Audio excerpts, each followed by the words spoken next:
Hey. Why did I sound like Fat Albert there? Welcome to the show, everybody. Matt Mallory and Charlie Cook. Charlie's, there you go. Give him the peace sign, Charlie. In the mobile studio. And we have Dan Easterday. Is that how you say it, Dan? Easterday. Just like the holiday, my dude. I love Easter Day. Me too. It's my favorite day of the year. People call me on the phone. They're like, "Hey, man," and I'm like, "Happy Easter Day," and it's a dad joke. Dad joke, bad joke. Gotta love them. Yeah. So glad having you. Charlie's already frozen. Well, there he is. He's choppy. He's going to be in and out, I think. I'm back. This is true. Hi, so Charlie. Here is where I'm coming from, gentlemen. Hi. Hey. I am coming from a gun law listening tour that we have here in Massachusetts, and the Commonwealth is putting this on, and it's supposed to. They want to do a top-down for the gun laws in Massachusetts, and little did they know that I'd be showing up to these and telling them that licensing is infringement, and ghost guns were what this country was founded on, and back a long time ago, all guns were ghost guns. And I just told somebody that legislation leads to registration, registration leads to confiscation, and confiscation leads to extermination. And how do they take that? I had to leave early. Oh. Was that a voluntary leave early, or was that no? You had to leave. I had to get here. I had to try to figure out how to work this. I was going to say they confiscated your badge.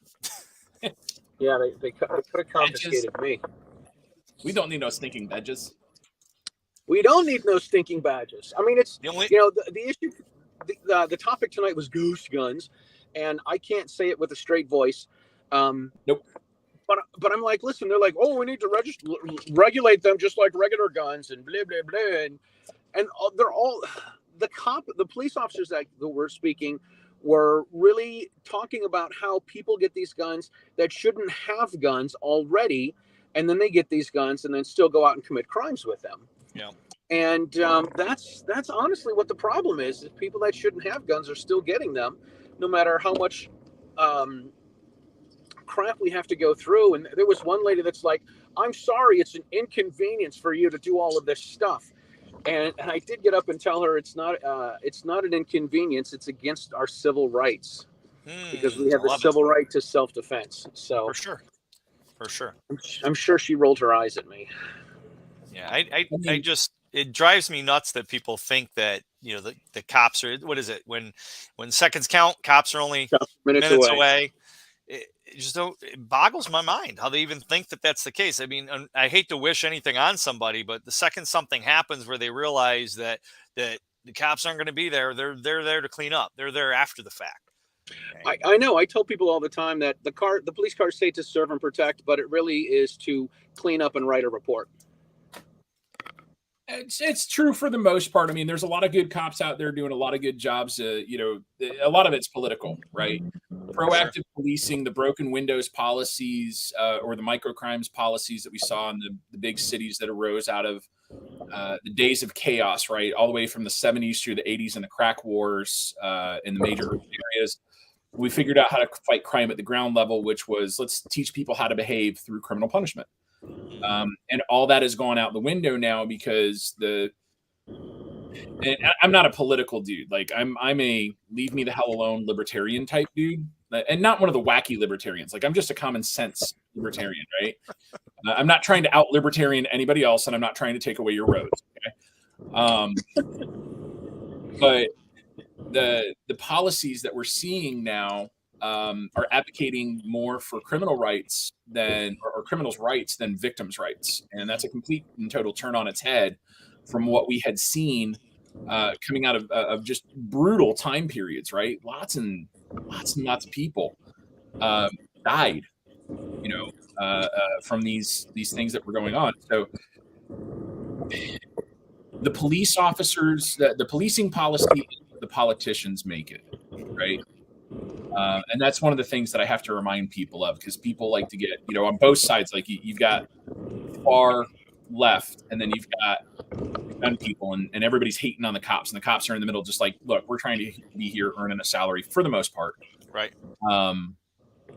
And so it's the politicians that's policy level. And honestly, unfortunately, it's a result of the great system of government that we have, which is a constitutional republic that's for the most part left up to the states. And talk about, just whacked out laws and stuff. We've got Melvina from California saying hello. Mm-hmm. I live in Illinois, and I even look over to California. I'm like, man, I'm glad I live in Illinois. I live in New York. I'm glad I live in Illinois. Right. I tell people my motto in Massachusetts is Massachusetts. Thank God we're not New Jersey. Did you guys see the legal stuff that came out of New Jersey on what is it? Yes. The Second Circuit Court of Appeals today? No. Yeah. Second Circuit Court of Appeals today. It looks like, and I just saw something. I was on the range today for a private lesson, teaching a dude. Nice. Some really cool stuff. So I just saw a blurb pass across the screen, but it looks like a federal circuit court judge out in New Jersey kicked down a lot of New Jersey's version of what was it, the SAFE Act, or New Jersey's response to New York State Association. Yeah. I refuse to call it Bruin. Bruin is the fantastic Attorney General in New York State. So it's not the Bruin case; it's the New York State Pistol and Rifle Association case. I'm with you on that. I really am. But I've had some friends say they like to call it Bruin because we have to say the name of the bad guy every time, and it's got to get got to make him crazy. Anyway, I look at it as I want to support the organization that got out there in front of this whole thing, and they need to be mentioned, right? We've got Charlie. We've got our mutual friend Rhonda Ezel, right? I'm never going to call it the Chicago case. That's Ezel versus Chicago, right? Absolutely. Mainly because Rhonda will punch me. This is true. Yeah. Yeah. So more to come on that. It looks like somebody got some stuff right on the Second Circuit Court of Appeals and kicked New Jersey in the teeth today. I don't have a lot of data on that. I haven't been able to catch up with it. I did see it. I did see it. I think it's like 250 pages or so. Yeah. Wow.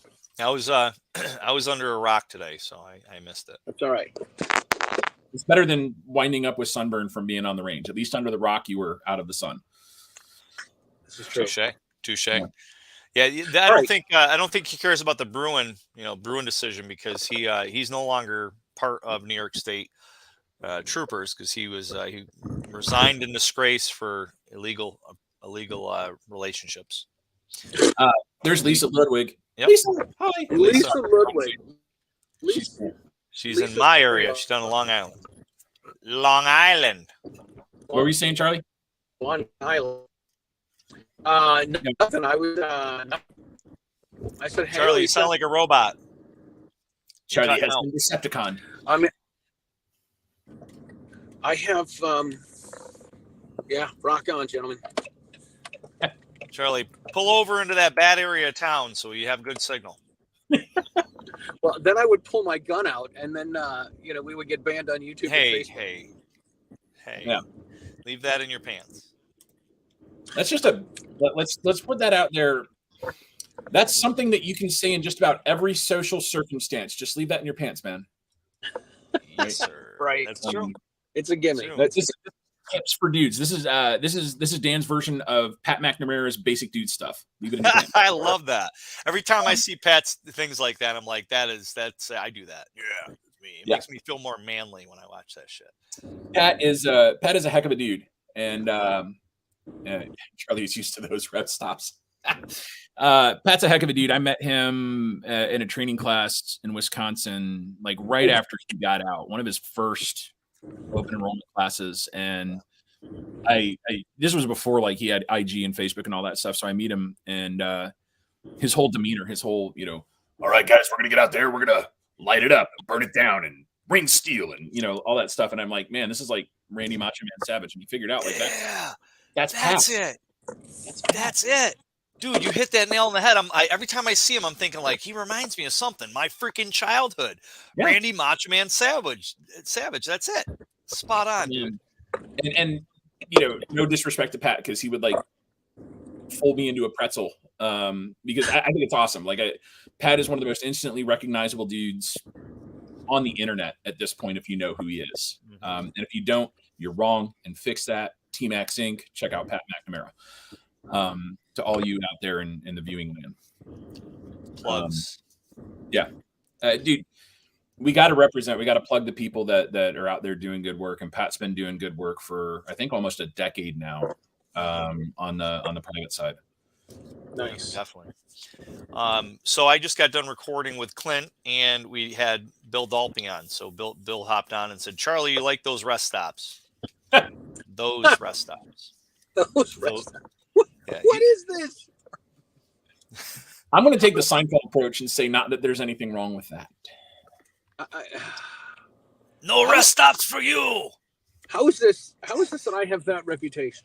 I have no idea. I don't even know what it just sounds funny. I don't even know what we're talking about. Rest stops. Okay. I'm just making a meme for you. Yeah, right now. You're a meme now. Yeah, you're telling me. If I don't be careful, I'm going to be a car accident. Then you'll be a really funny meme. Yeah, right.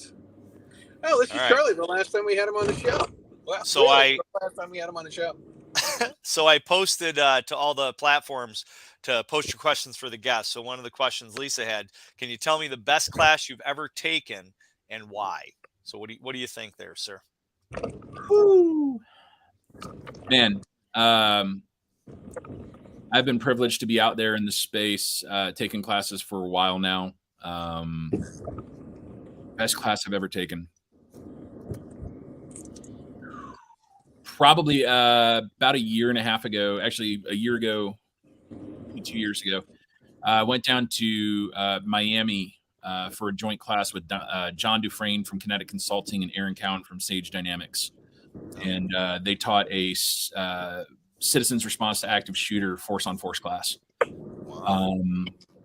And during the pandemic, a bunch of Sage Dynamics alumni, we created a chat, and we were doing weekly phone calls or bi-weekly phone calls to keep each other company when, you know, right in 2020 when everything kicked off and everybody was feeling isolated and stuff. So it was, we called it spring break. It was literally spring break down in Miami, and we went down and shot each other with UTM guns.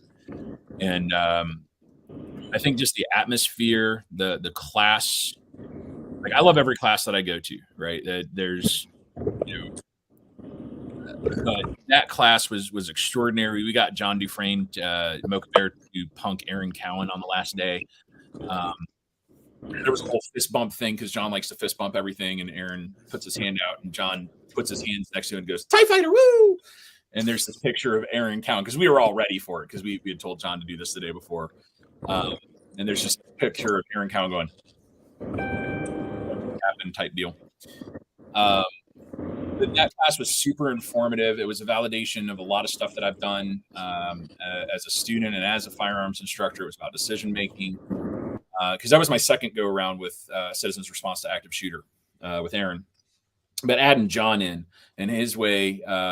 Like if you guys have John Dufresne from Kinetic Consulting, he's also known as Mocha Bear. If you haven't come into town anywhere near you, you need to get in a class with him. His pistol mechanics, rifle mechanics, weaponized geometry is what he teaches, which is solo structure clearing. We call it danger math. He has a way of presenting stuff, and especially when you pair that with Aaron. Because if you ever watch any Sage Dynamics videos, Aaron has a very specific way that he taught. Like Aaron's cool as hell, right? I love him. So you get Aaron and his kind of snarky sarcasm, like awesome stuff. And you get John, who's just like a Muppet, right? He's super enthusiastic and he's like, "All right, cool. Let's go shoot each other for funsies."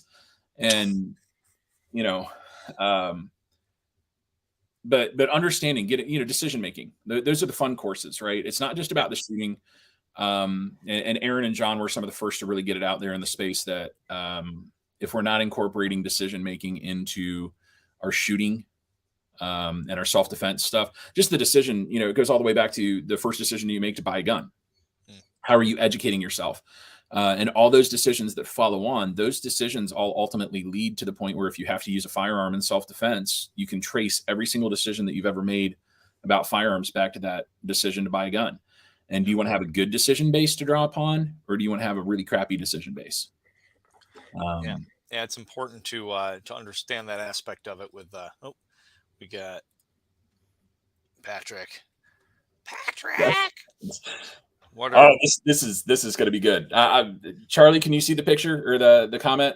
Hang on, I muted Charlie because he was loud. So there you go. Now speak, Charlie. I let you speak. Thank you. I cannot read the comments. It's too small. The Gun Foodie says, what are your red flags to look out for and or avoid from instructors? Oof, man. You know, John Correa actually posted something today to Google yourself as an instructor. And if you don't show up on the first page, fix that. You need to put a better resume up there. And for students that are looking to train with an instructor, Google them and see what their training and their background is. And if they're not on the first page and you got to dig for them, unless they're a secret squirrel kind of person and they're still working for the government, then they should be showing up if they've got any kind of experience. Yeah. I agree with the point. Shut up. I'm going to shut up. Talk, Charlie. Go ahead, Charlie. No, I think that's interesting. Interesting to think about. To Google yourself and see what comes up. One of the things that I lack as an instructor is I lack asking people for some sort of a review or a Yelp review or a Facebook review or something. It's not really. I've had my mentor tell me that I should do that, but it's not anything that I've ever done. Yeah, like I'm a firearms instructor. I have a business. It's out there, but I don't have a website. A lot of my stuff is word of mouth and social media type stuff because I'm fairly selective about what I teach and how I teach. Mainly because it's my side job now. Back when I was in the gun store, I spent 2 years, almost 2 years running retail side of a gun store and doing a lot of training with some local people. And that's how I got back into it full time. But I've hung back. So if you were to Google Daniel Easterday or Dan Easterday firearms instructor, you can find a whole lot outside of what's on social media, just because I have a whole nother project and I have a whole nother company that takes up my time. And so the shooting instruction is off to the side for the time being. But yeah, I'll tell you the 2 red flags to look out for as far as like before you ever start shooting, in my opinion. So if you go to a class and you get to the range and the instructor says, all right, cool, we're going to shoot, and you haven't had a safety brief and you haven't had a medical brief, leave the class. That's a good point. Okay. If you ask the instructor, and I suggest people, and I've had students do this, right? And they'll be like, hey, what's our safety brief? And they're like, oh, okay, all guns are always loaded, never point a gun at anything, blah, blah, blah. And I'm like, all right, cool, that's not sufficient. We need to talk about the safety and what we're going to be doing that day. My safety brief without the medical is like 30 minutes. Because we dig deep into the psychology of safety, or not psychology, but the process building of safety and deliberate decisions. Right. Wayne Dobbs down in Texas, hell of a firearms instructor, him and Daryl Bolke from HITS, their safety brief is about an hour long, right? Because they dig really, really deep into it. That's with every class? Yeah. Wow. Yeah. They're serious about it, right? Sounds like they could do a class just on a safety brief. If they did a class on a safety brief, I would fly down to Dallas for like a 4-hour safety brief class. Like that, wow. I would pay that money and go down to learn from those 2 dudes because they're really fantastic at what they do. But if you get to the range and you started shooting, or you're about to shoot, and you say, "Hey, what's our medical plan?" If the instructor doesn't have one, leave. Right? If the instructor says, "Oh, don't worry about it. You don't need to know," definitely leave. Yeah. A medical plan is something that everybody needs to learn. I got this from John Johnston of Ballistic Radio and Citizens Defense Research, Melody Lauer, and now Caleb and Chris and the other dudes that are in there.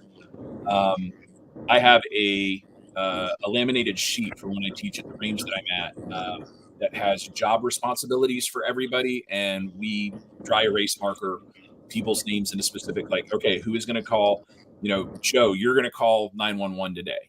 I'm primary medic. Bob, you're going to be the secondary medic dude if I get shot. And we go through, and there's specific tasks for everybody, and everybody has to agree to that, and everybody has to acknowledge it. We've got a printed, laminated card. This is where we're at. This is who you call. This is what you tell them when you call 911. Nice. Hey, who needs to go to the front entranceway or the gate? Who's going to drive the cars? The whole thing. We've got, and that takes 15 minutes, right? But if we don't go over a medical plan, if your instructor doesn't go over a medical plan and cover in detail who is going to fix somebody, who is going to call 911, because the guy fixing you can't be the same one to call 911, right? How are you going to get EMS into the range, right? How are you going to make sure that when EMS shows up, they're not hanging out, waiting for the cops to get there because your 911 caller sucks at their job and said, oh, somebody's been shot at the gun range. Yeah. Right. Because now you're going to delay medical treatment. So you have to go over all of that. And we as instructors and we as students need to up the expectation level for what we expect an instructor and a class to be like from a safety and a medical standpoint. Yeah, no, that's a good point. And, when you look at stuff that happens like on the Rust set with Alec Baldwin, you kind of wonder if that safety brief might have happened, that might have saved somebody's life. So there's a component to that. There's also a whole lot of, sorry, I'm going to interrupt. Woods, who has the best beard out of all gun people. That's an automatic Pat McNamara. He gets that. Nobody's going to fight him over it because he's going to win every single time. I'll fight him over it. Yeah. I have a beard so you can't see my double chin. What are you talking about? Yeah. But yeah, we have to raise those standards. The Rust thing was a whole, it was a cascade failure decision. Right? There was a process that broke down there. But we can go and look at, locally here in Chicago, there is a concealed carry firearms instructor who's an alderman and who has now had 2 negligent discharges with injury in 2 separate classes separated by a period of years. The first time he shot himself, and the second time he shot his daughter. Wow. And he's still teaching? I'm sorry? Is he still teaching? I haven't seen whether or not Illinois has revoked his credentials yet. Holy moly. Given his political connections. And here's the deal. It wasn't at the range where he did this. This was, I don't remember where the first one was, but it was a classroom. And the second one was a classroom in the basement of a church, right? So if you are in a concealed carry class and it is classroom and you are not on the range and the instructor pulls out a firearm and they don't go through an extensive, first of all, the instructor shouldn't be pulling out a firearm. They should have blue guns, red guns, cert guns, some kind of non-actual firearm thing. If the instructor pulls out a gun from his holster, from his waistband or something like that and starts to demonstrate stuff, like just leave. Yeah, I definitely don't agree with pulling it out of the holster, but in my classes, I'll have guns that are cleared prior to, and then I'll clear them as I pull them out of the box. Yep. And I tell the students, I'll actually say right to them, I'm going to clear these firearms as I take them out of the box because we learn through repetition, and I want you to watch me clear it because that's the way I want you to clear it when you have to show me later, when you demo to me that the guns are clear yourself later on. And then I'll turn around and say, so even though I've cleared these guns, I'm sure you don't want me to point the gun at you, right? And everybody's like, oh, no. I'm like, great. So if you have the mindset, you don't point a gun at something you don't intend to destroy, or better yet, I have no intentions of pointing a gun at you guys because I don't plan on shooting any of you guys yet. So therefore, I'm not going to point a gun at you. You'll never shoot something you don't intend to, or you never point a gun at something you don't intend to shoot. You'll never shoot something you don't intend to shoot. Yeah. Kind of, goes without saying, but how many people do it? And that gets into a lot of the stuff that Wayne Dobbs and Daryl Bokey and really high level trainers talk about. Is there are people that are about that life, right? We like to say, hey man, that guy's about that life, right? And that means he's a safe gun carrier and instructor and stuff. But then you watch them handle guns, right? Yeah. Whether it's a blue gun or a Glock, I have a Glock 17R, which is their red inert trainer that I use a whole lot. I stumbled into that because those are super hard to get. Or just airsoft guns. I use airsoft Glock 19s for force on force a lot. Right. Dude, it's hard for me to pick up a drill at my house to do a home project and flag one of my kids in my head, right? With my DeWalt, drill. I've had students say like, well, how do you know when you've arrived? How do you know when you've got it under control? Like, so you go to the gas station to pump gas and your fingers are wrecked. Yep. You pick up anything with a trigger, your fingers are wrecked. I mean, I've taken pictures like that. Yeah, I say you do it with the like the Windex and the 409 when you're cleaning the tables. And Yeah. the counters. Yep. And the drill one is a bad one because what do we do when we pick up a drill? Wee wee. Yeah. Right. So true.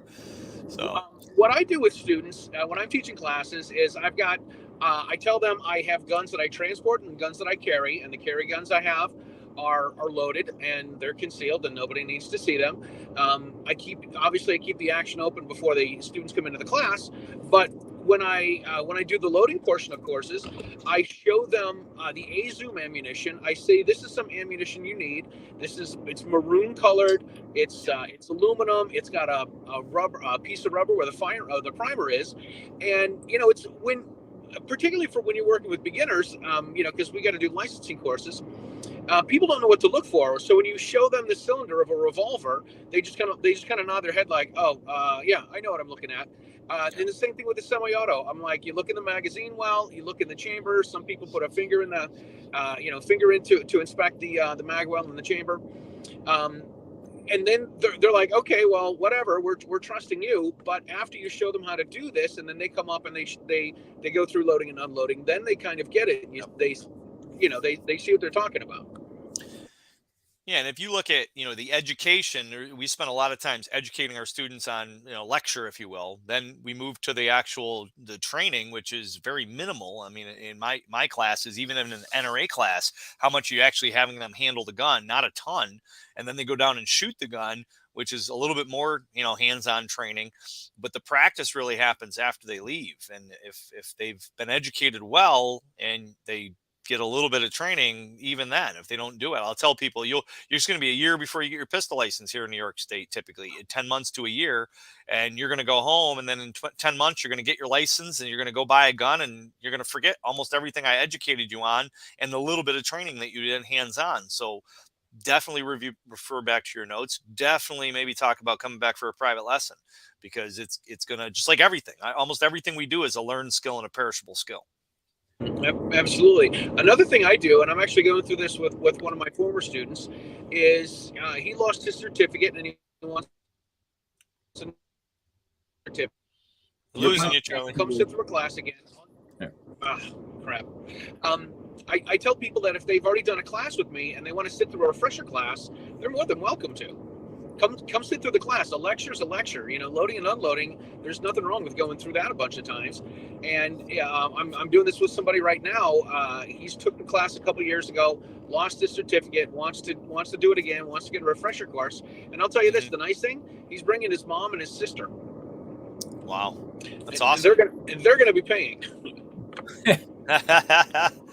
Hey, Charlie, I got to tell you, Clint and Bill both said that they love you. They wanted me to pass that along. Well, I mean, I love Charlie. I love them too. Yeah. There you go. He's a lovable dude. Yes. He plays trumpet and shoots guns. What is it with all my co-hosts are music, aficionados. I'm like, I listen to it, but I can't. These guys play the stuff. Fun fact about Daniel that you won't find on Google. I've been playing violin for I'm 44 now. Yeah, 40 years. Wow. That's awesome. You were 4? Yep. Wow. Matt, you know what they call people who hang out with musicians? Groupies? Drummers. Yeah. Hey, how do you get a drummer off your doorstep? Pay for the pizza. Bam. And I'm gonna leave this one out there because it used to be for bassists, but I'm gonna throw this one out to Matt here. Hey Matt, what do brass players use for contraception? Brass players use for brass trumpet players. I don't know. What do they use for trumpet? Yeah, their personality. Oh, you got it. Yeah. Alex Sansone, the suited studist.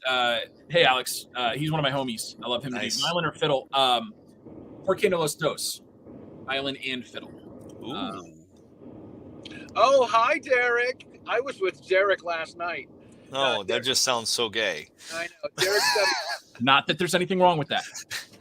Derek's got a new show that he's doing out in Oregon. Nice. He's using the StreamYard. Nice. Very cool. Yeah, you want to say Derek too.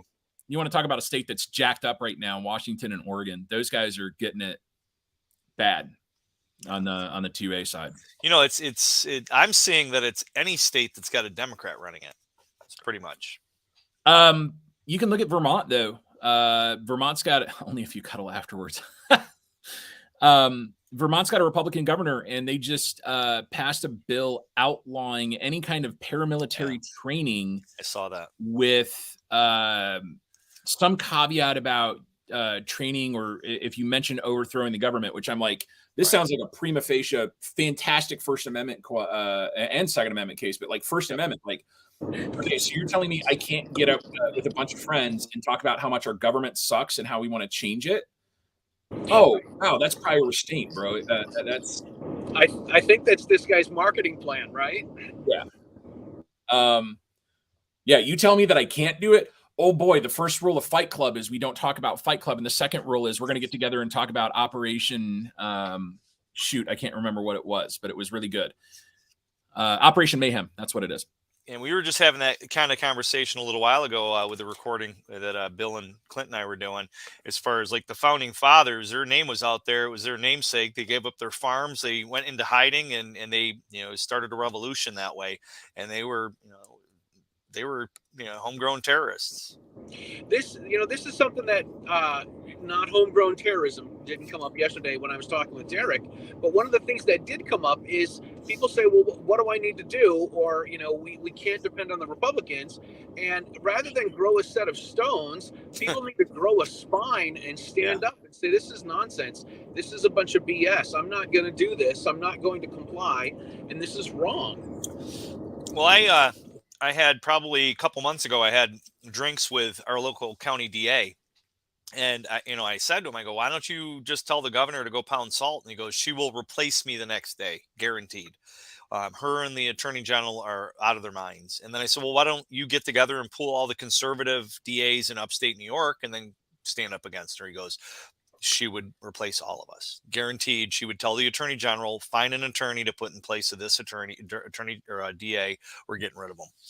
So, yeah, I mean, so he's found a way to kind of be in that middle road where he's not fully complying with it, but he's kind of using some of his discretion. So he's not completely pissing her off, but he's not also pulling an Alvin Bragg down in New York City kind of crap. I mean, this is all. Dan, can we send that Vermont info? I'm going to share that at work. Yes, after we're done here offline, Alex, I will link you over to that Vermont stuff.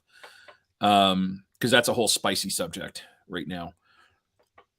I think one of the things that maybe we as really cool 2A, pro 2A people need to do at some point within our own community, and I hesitate to call it gatekeeping because that's a very loaded term and very loaded word, because people use gatekeeping in a negative context. We need to remember that every single thing that we say to probably over half the population at this point is going to be disagreeable, and it's going to be taken out of context, because that is what the world is now. The world is 140 characters of out of context crap. That's so true. It's so true. And you cannot have context in 140 characters. So if we look at the Revolutionary War, the founders of this country, right? They went out and they did some stuff that was pretty cool at the time. And then we had the Civil War, less than 100 years later. All we have to do is look at what was going on over in the Baltic states and Serbia and Bosnia and Croatia and all that, and realize that, like, we as the gun community need to ratchet down the rhetoric sometimes and talk about what the realities of our civic responsibilities are to not let it get to that point. Because, like, people are like, oh, well, there's another civil American, the Civil War is coming, or we're going to do this. And I'm like, yeah, that's not going to be north-south. That's going to be no dividing lines. Yes. It is going to be neighbor against neighbor. And man, you don't know who the people are in your community that are willing to firebomb you out of your house because they see you as an existential threat to their existence on both sides. And for sure, like how many times I'm driving down the road and I see a sign that I don't agree with. My first thought isn't, I want to go and, go in their house and rape and pillage. My thought is, how sad. But yet, how many times do you see somebody put a sign in their yard that the other side decides to, destroy it, knock over something, break something, flip a car, burn a place down. So it's totally, yeah. One of the things I say is my concern with, it's very similar, Dan. My concern with the impending civil war is that there are no uniforms. But there are people that drive Priuses with Bernie stickers on them. So that's the closest thing we got. Well, and then on the other side of the spectrum, you've got dudes with pickup trucks with Punisher skulls and true. Steal my gun stickers is what I call them. Like break my windshield or break my back window and steal my gun shit, right? That I love when people like pull up to my classes with a Punisher logo on a shirt. I've had it happen. Punisher logo on their vehicle had it happen, and and I'll tell them like, listen, you're asking for trouble. You're bringing undue scrutiny upon yourself. I like the Punisher. I watched the show, the movie, etc. I probably would lose my mind too if my family was heinously murdered in front of me and the government didn't do a damn thing about it. But right now, I'm sane enough not to wear a Punisher shirt. I'm a Christian, but I'm not going to wear a shirt that says shoot them all and let God sort them out. That's not good decision making. I mean, dude, I live, welcome to Oregon. Man, so I walk my kids to school every day. And until my wife got me my fantastic shirt with my company logo on it for my birthday just last month, most of the time I was walking around in a Sons of Liberty. Yeah, this is my company, Retention Ring. Check us out. Nice. Plug. Hashtag put a ring on it. I'm hijacking that from Beyonce. Yeah. Like it. But man, one of my favorite hoodies in existence is a Sons of Liberty Gunworks hoodie, right?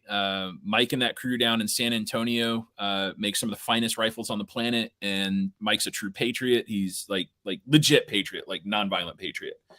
So far, because he'd look at this and watch this and be like, Dan? I was like, yeah, there's a point, Mike. But cease and desist in 3, 2, 1. Yeah, it's parody law, Alex. Good luck with that. But yeah, I would catch flack from. I live in North suburban Chicago, right? So I'm 35 minutes. I'm in the North Shore, 35 minutes north of Chicago. We're here for reasons because people are always like, "Why don't you move, man? Screw Illinois, move." And I'm like, "Yeah, I can't. It's not that easy. We have things that we're here for." But I'll wear a Sons of Liberty Gunworks shirt to take my kid to school and pick my kid up. And I see the looks, and I've had, parents that won't talk to me now because of that. And because of my advocacy on the Second Amendment front locally here to Deerfield. And I'm cool with that because that's yes, I know that. Woo. Yes.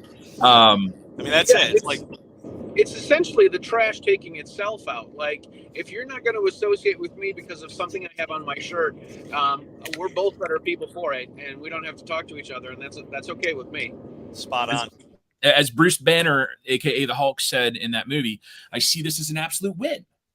Right? So we do that with our, we got a Airbnb and Verbo location here on our property that we rent out, actually two. And we put in the listing that there's a range on the property and you can rent an instructor, a certified instructor. And we think that it actually weeds a lot of people out that are anti-gun. And, I could care less. We stay booked. We get people that, like, we just had a retired NYPD officer and his whole family were up here for 5 days. So. No, that's awesome. The other thing, though, is we have to, so getting back to that, as Alex Sansone, who's the Suited Shootist, so check him out on YouTube as well. He's a really good guy with a really great perspective. So I got to plug my homies. Wait, that didn't sound right. There's no such thing as a shameless plug.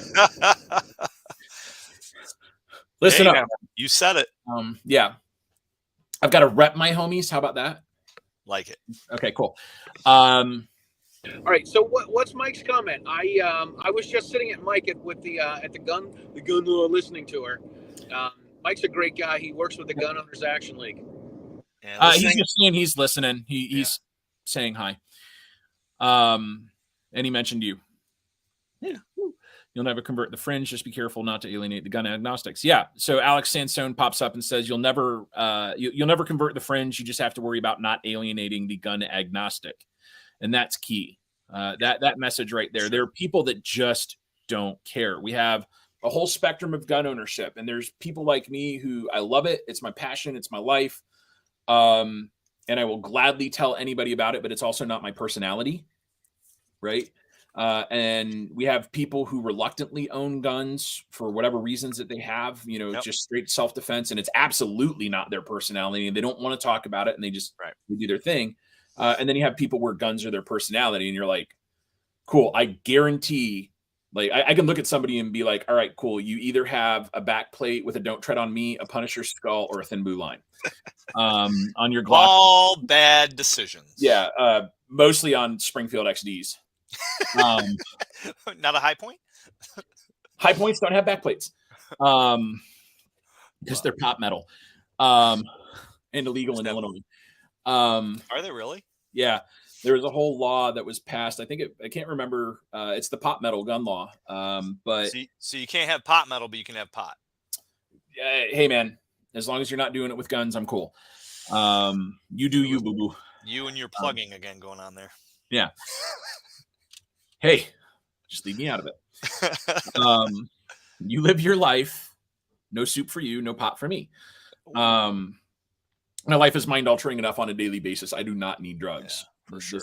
This is 100% natural. And if you watch my IG stuff, you'll see like that's the consequences of being natural, because I look like Jabba the Hutt. Question: how do you get new gun shooters over the intimidation and fear that is involved in getting training in something you're not very good at yet? Ego. We have to, as instructors, let people know that the only way that you can learn is to fail. Okay. Yeah. One of my favorite t-shirts from one of my mentors, and I'll wrap in what Charlie was going to talk about, because if you look me up on Facebook, my Facebook avatar is a little Lego dude. And that Lego dude was Pat Rogers from EAG Tactical. He passed away in 2016. He was one of the people that got my head dialed on straight on the internet many, many years ago. And Pat had t-shirts that had great quotes on them. And one of the quotes was, learning only occurs after repetitive, demoralizing failure. Okay. So how do we get people into that mind space of, hey, I'm intimidated at trying something out that I'm not good at? Well, that's life, right? We suck at everything that we start to do when it's new to us. That's just life, right? We sucked at walking as a toddler. We sucked at trying to ride a bike. We sucked at trying to drive a car, right? Everything that we do as a brand new process in our life is going to have failure. Why should shooting be any different? And as instructors, we need to be supportive, and we need to let the students know right out of the gate, you're going to fail. You're not going to hit what you want to hit the first time that you ever shoot a gun. Actually, some people do, because they pay attention, right? And they're good. And that's mostly women that do that. Guys are like, agree. Yeah, guys are like, I was born knowing how to do three things, and that's fornicate, firearms, and fight, and drive cars. And then you ask them if they've ever been punched in the face, and they say no. No, yeah. You're like, yeah, okay, cool. You're just gonna magically like be a cage fighter. Man, I won't fight nobody in competition because I black out with rage. Yeah, sure, cool. Okay. After you shut the heck up. Yeah. Okay, killer. Yeah. Shut up, Nick Cage. Alex Sansone says the striker control device is the only acceptable aftermarket backplate, and I endorse that. Langdon Technical Technologies has the SCD, or the gadget for the Glocks now, that provides a striker block, and we're not really going to get into that because it's a controversial subject. Because people are like, I don't need a safety on my Glock. It's not a safety. It's a system. Anyway, sorry, I have ADD, and that was a squirrel. No, that's fine. I'm putting the squirrels up there to keep you going. I had ADD before ADD was cool. Yes. I got A, B, C, D, E, F, G. So there. 1, 2, 3, 4, 5, 6, 7, 8, 9, 10. Hey, Mary, we actually Clint and Bill Dalpy and I all talked about your interview on the show from years ago. Got to have you back on, Mary.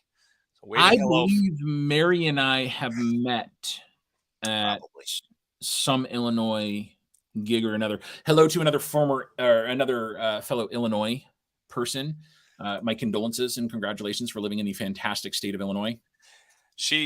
Every time I look at Facebook, all I see is the picture of her shirt that she wears. Speaking of funny shirts, she got a shirt on that says, it's got an AR on it, and it says, "Tap, rack, and bang me." Yeah, it might be a little snug fitting as well, which some of us really like. That too. There's absolutely no comment I can make on that that's going to be socially acceptable without me getting canceled now. So we're just going to fast forward. Next topic. Okay, cool. So back to the, how do we get people over intimidation? ADHLAS. LAS. I don't know what that ADH. Okay. Yeah, whatever. It's Alex. He's Italian. So we as instructors, and we need to raise the expectation level of students, right? So, Matt, you and Charlie, and everybody that's listening, right? If you're a firearms instructor and you are not completely supportive of your students failing at things, you're doing it wrong, and you need to stop, and you need to support your students, because we do not learn anything when we get it right. If I take you, Matt, right now, if I took you to a Pat Matt class, right, and we're going to do the scrambler drill, and you rock it out, and you've got all A zone hits, and you've got a part-time, or you come in below part-time, right? Mm-hmm. And you just do it without having ever done it before. Did you learn anything? I would think it would be rubbing off cobwebs, brushing off cobwebs, but learning anything new, I would say, if I did it right off the get-go, probably not. Right. You can validate your experience. You can validate the level of training that you are. Past experience. If you succeed at a task the first time that you ever do it, right, it's not actually you're not growing. Yeah, you're not growing. You're not learning. So we need to raise the level of expectations, right? You were talking about it earlier, Matt. I was just in a fantastic class about a week ago down in Oklahoma. Mead Hall Range, fantastic spot, garden spot of Oklahoma, which there's not many. Oklahoma. Sorry, Bill. Bill Armstrong down there runs that place. Fantastic range, great learning environment. But we were taking Kids Safe Foundation. Got to roll. See you guys. Be safe. Be good. That's all we ask. Be good. We were talking about learning styles and adult learning styles, right? And one of the things that we fail at right now as instructors is we have too much didactic learning, which is us telling people how to do things, right? So if you want to teach somebody how to shoot a gun, you got to get their hands on it. You got to get it interactive. You've got to have that energy flow, which is why I don't teach NRA classes. NRA has a very specific progression of what we're going to do. And there's a lot of didactic information processing, right? There's passing of information from one. I'm sitting up there and I'm lecturing a class, and I hate that. I honestly do. I love talking. I hate lecturing. Yeah. So I want to get people involved. I want to get the brain going, because adults, we hate being told what to do. Yeah. Right. If I go to Charlie right now and say, Charlie, do this, you're going to look at me and be like, no, I'm not. Because that's stupid, Dan. I agree. And with the NRA, the one thing that I do like, that I really try to focus on a lot, is the TPI, total participant involvement, getting the students involved in this, asking them questions, trying to, get them involved. I use candies. I give away mints. And so I'll ask a question in the class, and if somebody answers it right, I'll pull out a candy and I'll go, here, first COVID candy of the day. Good job. Lightly licked and rewrapped. And they'll all laugh, and I'll be like, I'm kidding. I didn't lick it. It's sealed. It stayed sealed. He licked it. And the students now they're like, oh, you're just giving out candies. Holy cow. And it really crazily that gets them involved just to get a candy, so. Yeah. And that wasn't a diss on NRA, by the way. It's just, it was the first thing that popped in my head. Because in order to be a Warsaw patriot, I'm going to be highly disappointed if you're not Polish, dude. I'm just saying. Or if you're not from Warsaw, Indiana, because that's the only Warsaw that I know stateside. But yeah, we need to stop telling people what to do. Like when I talk about safety, like the 4 rules of gun safety, and one of these days this is going to be a video that I do, but instead of just reciting the 4 rules of gun safety, American First and all, hey, there's no shame. Yeah, American with Polish. Okay, cool. Like America first. Polish. I put those up. I put them up backwards. I went to hit the first one and I hit the second one. The Winged Hussars are really, really awesome people that you should know what they are in history, because those dudes knew how to get it on. That was very Polish of you, Matt, to do the second one first. Yeah, not on purpose. Not on purpose. But yeah, I make people ask questions. So instead of never point your gun at anything that you're not willing to kill, or never point your firearm at anything that you're not willing to kill, destroy, or buy, right? Mm-hmm. Instead, ask yourself, am I allowed? Do the conditions exist such that I am permitted to point my firearm at this thing or in this direction? Yeah. Right? Good. And that's a question we have to ask ourselves the entire time. Because if I go to you, Matt, and say, hey, knife hand, we also took on communist Russia. Yes. My political platform is commies aren't people. Pinochet, I like good ideas. I like, not pointing it at, giving them that question. Like I'll ask the students in the class, can you shoot somebody in the back? And they're like, no. And I'm like, well, let's determine what back is. Are we looking at 3-dimensional, 2-dimensional? How's it determining in court? And then doctors in the room, well, if you down the center line, I'm like, okay, so now and then I'll point at somebody in the class, put my finger like I'm holding the gun, and point it at him and go, are you legally justified in shooting me? It might not be the best decision if I'm looking at you, my finger's on the trigger, and I got a loaded gun pointed at you. But if I'm pointing a gun at you and you shoot at me and you just shoot me halfway off center line, or, a millimeter off center line, technically you shot me in the back. So there may be an opportunity. There may be a way. You got to still justify it. And somebody's still going to try to say you shot him in the back. And you weren't justified, even though you were. You're still going to run into that. But in a hypothetical world, because I'm not going to say, outright what I'm going to do in a particular situation, but I can give you a fantastic articulation of justifiable use of force in shooting somebody who is walking away from you, if they are forcefully abducting your child. Yep, for sure. Right. That is a great one. I was just going to say, if the bad guy has turned and he's heading towards your kid's bedroom, then yeah, that's a no-brainer. Come to the aid of a third person for sure, and it's imminent. Imminent. I can argue all day long. I can articulate that if some dude is trying to take my kid away from me, which I've got a 6-year-old boy, almost 7. So we'll talk about that. Let's negotiate that, Mr. Bad Guy. I love my kids. I don't hear them running around upstairs, so I'm happy with them right now.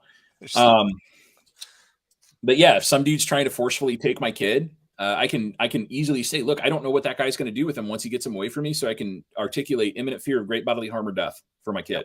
Yep. And that dude's going to get schwacked in the spine theoretically, or in the right areas and stuff. But there is no hard and fast rules. I shouldn't say that, because John Correa from Active Self-Protection just talked about there are no rules in a fight. And he's absolutely correct. There are rules in a fight. We have rules that we have to abide by. Bad guys typically don't, but right. So it's all contextual, right? But we have to get those conversations going to the point where we have people thinking for themselves, right? So am I allowed to point my gun in this direction, right? Now, the conditions exist so that I am allowed, or the conditions permit me to put my finger on the trigger, right? Because we don't put our finger on the trigger until we are ready to take that shot, or we make the conscious decision to take the shot, right? Correct. Now, rule 4 comes into play, is the pressing of the trigger, right? Do the conditions exist now that I can press the trigger in the direction and at the thing of least legal consequence? Yep. Right. Safest direction under the circumstances. How I say it. Yeah. Safest direction under the circumstances, or just, do you have now, whether it's in a training environment, have you been given the green light to shoot, right? We know what our backstop, our berm is and all that. We know where the bullet's going to wind up. Or in a self-defense situation, have the legal prerequisites been met? Have the 4 pillars of self-defense, do we check those off? Or if you're a law enforcement officer, Graham v. Connor, exactly. We check those boxes. And now, so it's just that recurring loop of questions, right? Can I point it this way? All right, cool. I can point it this way. I can point at this thing. Can I put my finger on the trigger? I'm about to take a shot. Yep, cool. Am I clear in the background? Cool. I can take my shot. And it's just getting people to think for themselves. So back to that beginning stuff, right? Let's encourage people to think for themselves. Yep. You know, it's but them coming to the class and giving them those tidbits, those golden nuggets. That's the thing that us as instructors are trying to do. We're trying to give them that aha moment, because of course they come in and shoot them outside and drag them inside. No, that's tampering with evidence. that's bad. That's very bad. But you still get people saying that in classes these days. It's like, no, you can't do that. But you got to take real situations like the sergeant in Texas who shot, what he posted on the internet. Fuck around and find out. These protesters are going to fuck around and find out. And then he goes and actually shoots somebody, and then he gets convicted, and now he's going to jail. Or the guy in New York City, the former Marine who, choked out that person, and, Alvin Bragg is on a roll, man. He charges the president, former President Trump, and now he's charging this Marine for coming to the aid of people from to stop a crazy person. But that one's going to be tough. I'm going to watch that one because, think for yourself and question everything. Absolutely, Mr. Warsaw Patriot. Don't question your instructor when he gives you safety stuff. Don't question him. You can ask questions. Don't question. Or if you really have a legit question, like if you're questioning him, just leave. That's my solution for a lot of things when you're in a class and you start really having questions like, should I be here? Is this guy really okay? Like if you have to ask yourself, like, is this guy okay as an instructor? Start contemplating leaving and chalk that up as a monetary experience, right? And down the road, be like, we've all seen that video of the police officer that shoots himself, right? Yeah. I'm the only professional enough, one that I know of, to handle a gun like this. Yeah. And then 7 seconds later, shoots him in the foot. Yeah. I always tell people, I'm like, you know what? When this guy that's in charge of gun safety shoots himself, then the money that you paid them for the class is the insurance that they don't shoot you. Just get up and leave. And hey, Rhonda, what's happening, girl? She said hi. All right, we're winding down here. We got 4 minutes, and I'm recording another episode. We're recording with Rapid Fire Rachel here. Clint and I are going to be in a little bit. So awesome. So let me plug Illinois, because that's what Charlie originally wanted to talk about real quick, is some legal stuff all around the country. Rhonda! Hey, Charlie. Hey, Charlie. Illinois is in the fight for our life right now. We've had a lot of interesting stuff going on, from an assault weapons ban ever since January. There have been court stuff. There have been reversals. There's been the Supreme Court petitioning, or Supreme Court's taking a look into a couple of things. We've got hearing dates. Just like everywhere else, Washington State, Oregon is looking pretty bad now. There's bad stuff all over. And what I, as a resident of Illinois, am going to tell everybody else in every other state, you got to start local. You've got to make, if I don't see a "Hey Dan" from you next, Rhonda, I'm texting you. I love you, Rhonda. Don't kill me. There is a "Hey Dan" there. I saw one. Okay, cool. Oh yeah. Sorry, I was above. I was Polish again. Okay, there we go. Hi, Rhonda. You got to start local, but you got to start it in a way that people can be approached about it, right? We have to get out there, and we have to have a good message, not just "shall not be infringed," because you say that and people are just going to alienate, right? They cut you off. They shut you down. They shut you down. So messaging really matters when we're being out there, and we're being Second Amendment advocates, guys, people, folks. Messaging matters, and how we talk to people about the thing that we are passionate about, whether it's the recreational side, the hunting side, the self-defense side, all of the above. We have to have good, conscious, deliberate messaging about that, and not just at the world anytime anybody talks about gun control, because some of these people are gun agnostic. And when the fantastic Moms Demand Action people, which is the worst name for an organization I've ever seen yet. Yeah, come at me, Shannon. She retired, I thought. Yeah, good. Later this year is when she retires. Oh, yay! That was optimistic. But yeah, so what they're seeing is the Moms Demand Action, the MDA stuff, right? They're not seeing coherent, good messaging from our side. Commie mommies, yeah. Let's remember, kids, commies aren't people. Messaging, guys, like that's my advocacy is messaging. Let's make sure that we're out there doing things in a productive way and not a counterproductive way. If you're out there shouting about my rights, nobody's going to understand you. Nobody's going to know. You got to make it personal. You got to get those people. You've got to build a bridge. It's like in the Bible bang when you just say, "Shall not be afraid." Right. You be able to be tactful, ask some questions, to have a dialogue. Except Shannon, she will talk to gun people. You have to build a bridge to these, like Alex Sansone said, right? The gun agnostics. You have to build a bridge between what they know and what they don't know, and what they don't know is guns. Yeah, for sure. Yeah, and you're not gonna, like, we've seen it in all of our classes. Whoa, Charlie fell off the map. We've seen it in all of our classes since COVID, where now people are getting upset and worrying about, you know, riots and such, and then they come to the classes that are liberals and whatnot that probably would have never gotten a gun before that. So that's an opportunity for us instructors to you know, direct people into our mindset. But we got to do it in a palatable way. We can't just shove it down their throat like, oh, all liberalism is a mental disease. We may think that, but we might not want to say it. Yeah. And stop linking political causes. Stop. As I said to Dana Lash one time on NRA TV, and then I saw her eyes just blink after I said it. The Second Amendment is not a political football to be carried by an individual party or group of people. The Second Amendment, gun rights are human rights. Well, you look at everybody's behind Trump, and, you know, I mean, okay, but he banned the, you know, bump stocks, and he ERPO red flags. So he was behind that. And then you look at Reagan. Reagan gave us the freaking, you know, what we never forget what you have lost, people, from 1986. Yep. Nobody's good. Everybody sucks. Like, do you agree, Matt? An armed populace is a safe populace. Yes, I'm not Matt, but I'll tell you. Yep, I agree. Responsibly armed. Yes, for sure. So I'm Dan. That's my opinion. Thank you for coming to my TED Talk. No, I'm kidding.